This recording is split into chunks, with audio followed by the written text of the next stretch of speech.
अस्सलामुअलैकुम वरहमतुल्लाहि वबरकातुहू। सल्लु अलल हबीब सल्लल्लाहु अला मुहम्मद सल्लल्लाहु अलैहि वआलिहि वसल्लम।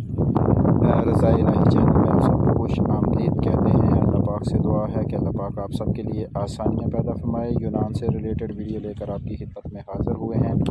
उम्मीद है कि इंशाअल्लाह अज़्ज़ा वजल ये वीडियो आपको पसंद आएगी और आपको इससे फ़ायदा होगा। लास्ट वीडियो में आपको बताया था कि जो है आपका इंटरव्यू में जो क्वेश्चन पूछे जाएंगे उनके बारे में आपको बताया था और उसमें माशाल्लाह आप लोगों ने ज़रूर उससे फ़ायदा हासिल किया होगा। अब यहाँ एक बात फिर कर दूँ मैं, क्योंकि हर वीडियो में ये बताता हूँ कि वो अफराद जो यूनान आना चाहते हैं, यूनान के लिए उन्होंने प्रोसेस करवाना है, वीज़ा जमा करवाना चाहते हैं, वो सबसे पहला जो काम उन्होंने करना है वो है उनका अपना कच्चा मेडिकल। वो उन्होंने अपना कच्चा मेडिकल लाजमी करवाना है। उनको अगर कोई बीमारी है तो पहले वो उसका इलाज करवाएं और फिर वो इसकी तरफ आएँ, क्योंकि अगर वो बीमार हुए तो उनको वीज़ा प्रोसेस कराने का बिल्कुल कोई फ़ायदा नहीं है। मेडिकली अगर वो फ़ेल हैं तो वीज़े का बिल्कुल रिजेक्शन पक्का है। तो इसलिए कहीं से भी किसी भी इस जगह से आप यूनान के लिए अपना वर्क परमिट अप्लाई करना चाहते हैं तो सबसे पहले आपने करवाना होगा अपना मेडिकल, जिसमें आपने मुख्तलिफ़ बीमारियां देखनी हैं कि आपको कोई ऐसी ख़तरनाक बीमारी ना हो जो इंसानों के लिए ख़तरनाक हो, हेपेटाइटिस वगैरह, गर्मी और इस तरह के जिगर की गर्मी, और इसमें जो है मुख्तलिफ़ बुखार हैं, इसमें है मुख्तलिफ़ और बहुत सी बीमारियां हैं, एड्स वगैरह है, खून की बीमारियां हैं, वो आप में नहीं होनी चाहिए। फिर आप यूनान का वीज़ा अप्लाई करें। अगर आपने किसी के साथ डन बेस पे भी अप्लाई किया है और आपका वीज़ा अगर मेडिकल की वजह से रिजेक्ट हो जाता है तो वो यकीनन आपको माफ़ नहीं करेगा, क्योंकि उसने पैसे लगाए होंगे तो वो आपसे पैसे लेगा। इसलिए पहले अपने मेडिकली तौर पे आप फ़िट हों तो फिर वीज़ा अप्लाई करने की कोशिश करें, वैसे अपना नुकसान ना करें। दूसरा, एक दोस्त ने ये सवाल पूछा था कि वो कहते हैं कि अगर हम आपको वीज़ा ना दें तो आप क्या करेंगे। देखें, आप उन्हें ये कह सकते हैं कि भाई मेरे मालिक को बंदे की ज़रूरत है और मुझे काम की ज़रूरत है, और हम दोनों की मालिक की और हमारी बात थर्ड पार्टी वो जिसने मेरा वीज़ा भेजा है उसके ज़रिए हमारी बात हो चुकी है और वो मुझे काम पे बुलाना चाहता है और मैं लीगली तरीके पर जाना चाहता हूँ, और मुझे ये यकीन कामल है कि आप मुझे ज़रूर वीज़ा देंगे, क्योंकि मालिक को बंदे की ज़रूरत है, मुझे काम की ज़रूरत है और प्रोसेस सारा टोटली लीगल है। तो इसमें मुझे ये पूरी उम्मीद है कि आप मुझे वीज़ा देंगे। अब दो तीन क्वेश्चन और आप लोगों के होते हैं।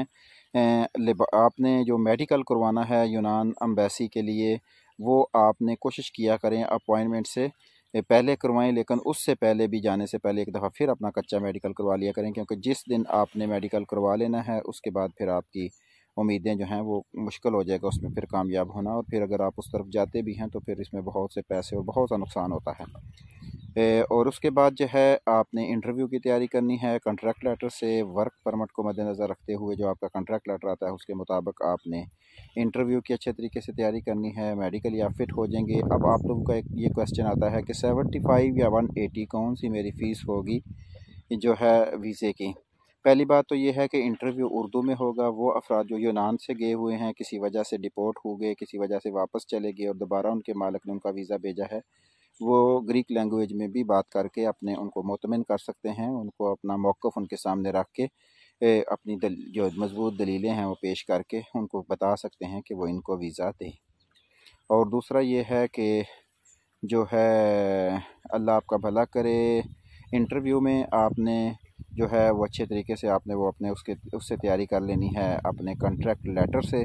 कॉन्ट्रैक्ट लेटर से ही आपकी वो दिहाड़ी वगैरह और ये सारी होगी। और 170 यूरो 180 और 75 यूरो किसके होंगे, इसमें एग्रीकल्चर से जितने भी वीज़े हैं जो एग्रीकल्चर के हैं, यानी कि जो ज़राअत के शोबे से हैं, ख़ास कर खेती बाड़ी से और जैतून के और इस तरह के जो कामों वाले हैं, और उनकी 75 यूरो फ़ीस है। और इसमें भी ऊपर लिखा होता है कि आपका वीज़ा 9 माह का है। कुछ वीज़े होते हैं ख़ास कैटेगरीज़ के होते हैं, उनमें जो है पोल्ट्री फार्म वगैरह आ जाते हैं, फ़िश फार्मिंग है वो आ जाती है, होटलिंग आ जाती है, उसमें जो है ज़्यादातर वीज़ाज़ की जो फ़ीस है वो 180 यूरो है। ये आपने पहले कंफर्म कर लेना है। पाकिस्तानी रुपए आपके नहीं लगेंगे, वहाँ यूरो में आपने फ़ीस देनी होगी।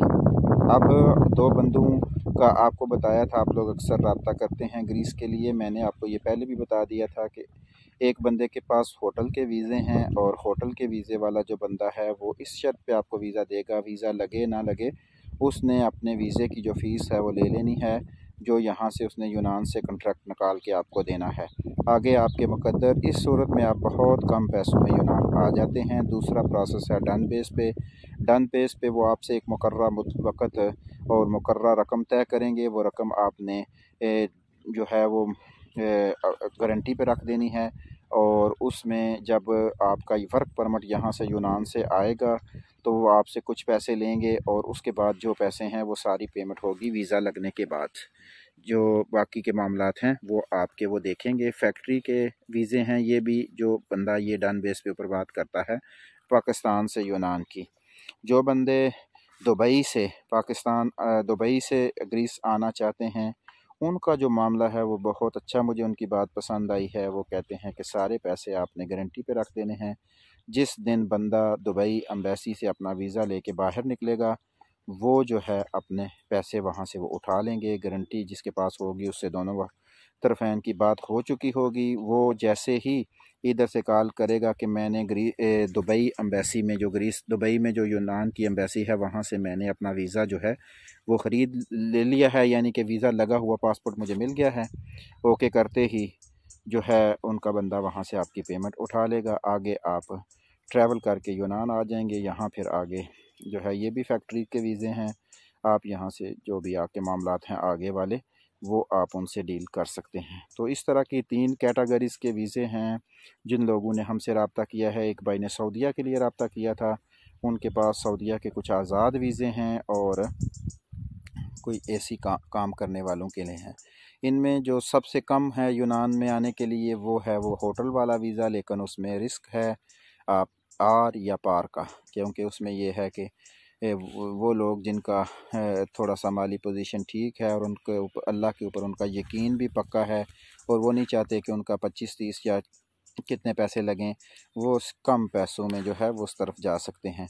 लेकिन वो अफराद जो जिनका, क्योंकि इसमें यकीन कामिल भी होता है, अपने नुकसान का डर भी होता है, इस सूरत में ज़ाहिरी बात है इसी चीज़ से ही वो लोग फ़ायदा उठाते हैं और आपको डन बेस की सहूलत फराहम करते हैं, जिसमें फिर आपको काफ़ी भारी रकम अदा करनी पड़ती है। और ये रकम टोटल अमाउंट जो है वो पहले गारंटी पे होती है। दोनों तरफ़ैन गारंटर के ऊपर मुतमिन होते हैं, तो वो इस सूरत में ये काम करते हैं। और वो अफराद जिनके अजीज़ व क़ारब रिश्तेदार ग्रीस में मौजूद हैं और वो इस पोजीशन में हैं कि वो यहाँ से वीज़ा भेज सकें, क्योंकि हर बंदा इस पोजीशन में नहीं होता कि वो वीज़ा भेजे, और हर बंदे का मालिक वीज़ा देता भी नहीं है, और हर बंदे के मालिक के बाद पास वैकेंसी होती भी नहीं है। इसलिए ये ना हो कि आपका कोई रिश्तेदार यूनान में हो, आप उसे वीज़े का कहें, वो आगे से इनकार करे तो आप कहें कि बस ये रिश्तेदार है ही नहीं है हमारा। ऐसी बात नहीं होती, हर बंदे के लिए पॉसिबल नहीं होता, और हर जगह पे भी ये वीज़े की वैकेंसी नहीं निकलती।